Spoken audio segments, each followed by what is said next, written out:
This one applies specifically to Canada, but it is also applicable to any other democracy, any other country that's a democracy that has state-funded news.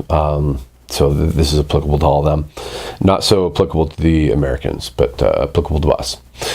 Now here in Canada, we have the CBC.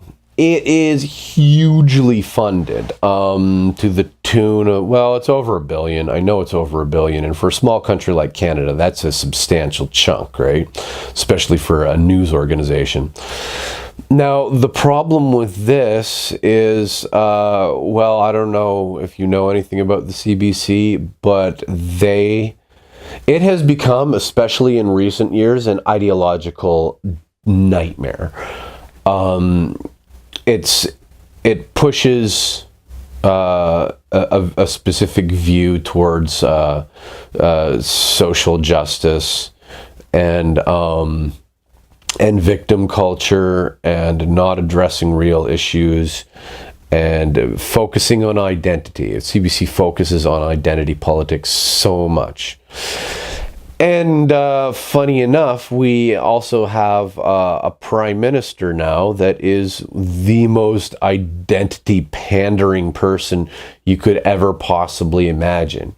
On the one hand, he'll be the champion of the feminists, but on the other hand, he'll send light armored vehicles to Saudi Arabia, the country that has like one of the worst human rights abuse records for women and gays out there. So I mean, the cognitive dissonance is strong, but regardless of all that, he has an outwardly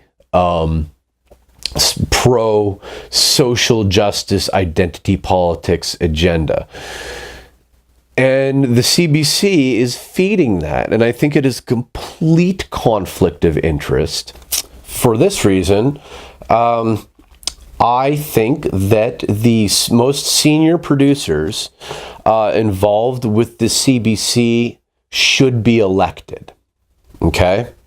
And I'm sorry, if the taxpayers are shelling out over $1 billion for a small country for state-sponsored news, we should have an election system where candidates are there are 5 people. Okay, you can't just put one person in charge of this, because that creates things to go through mayhem.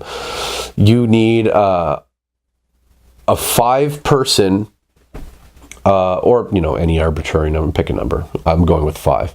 Say 5 people are elected to represent the people in the news that they hear. So if there's a disproportionate amount of, say, left-leaners out there, let's say 70% of the population is, let's say 60% of the population is left-leaning, 40% of the population is right-leaning. Okay, let's just say that is a thing.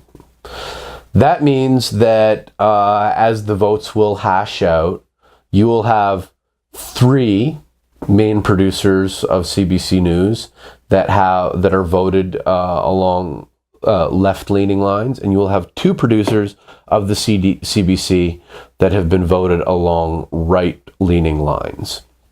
We have to shatter the echo chamber that exists within the news media. And the only way that we can do that is proportionally representing the views of the people in state-sponsored news.